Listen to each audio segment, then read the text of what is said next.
So you think you know more than me? I had always been doing multimedia for my church for years and years, so displaying lyrics and creating PowerPoint slides are second nature to me. I was scheduled to take care of the multimedia this morning, so as usual, I came and created what's needed. I set up all of the lyrics, Bible verses, and the slides that was sent from the speaker before I went to the restroom. When I'm back, I saw the guy who usually plays the bass, Nate, but he wasn't on schedule today. He was having a conversation with another person behind the multimedia station. I went back to my station and started pre-displaying everything on the screen to make sure that I can read everything. So that's what I did before I noticed that Nate is looking at my station. 5 minutes before we start, Nate suddenly asked what I prepared. I showed him everything, the lyrics, the Bible verses, the slides, just to satisfy his curiosity. Side note, I don't really like Nate for several reasons. He believes in a lot of conspiracies people shared on social media, and when someone questioned him, he argued nonstop. Most of us just try to avoid starting a conversation with him entirely, including me. Also, whenever he's scheduled to play bass,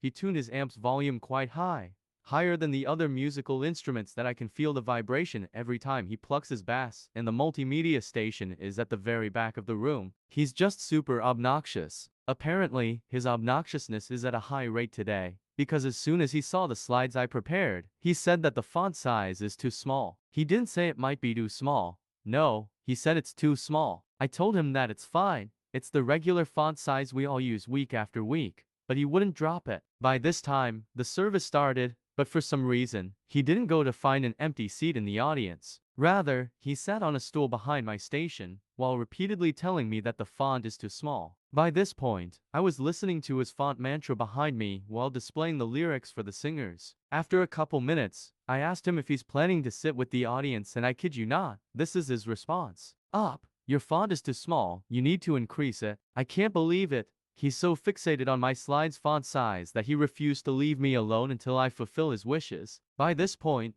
even the pastor's wife asked him to please have a seat in the audience, in which he told her that it's better for him to sit there because if he sat in the audience, he wouldn't be able to see anything.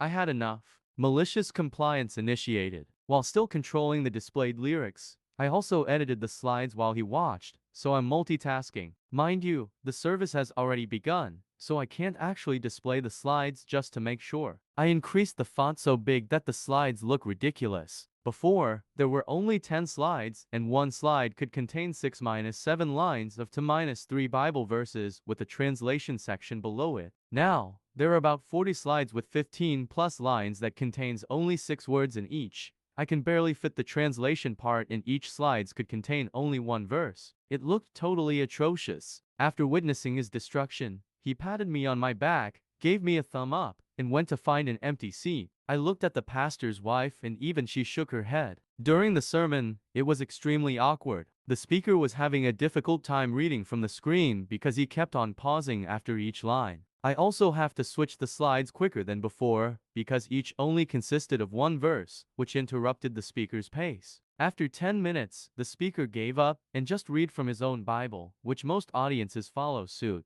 I witnessed many audiences pulled up their Bible app from their phone and just read from there, even Nate. I texted Nate, "Why are you reading from your phone? I thought you wanted the font bigger so you can read from the screen," and in response, he turned and glared at me silently. After the service was finished, the speaker approached me and asked if everything is okay, because the slides didn't look like what I usually made. The pastor's wife approached us, was very apologetic, and explained everything.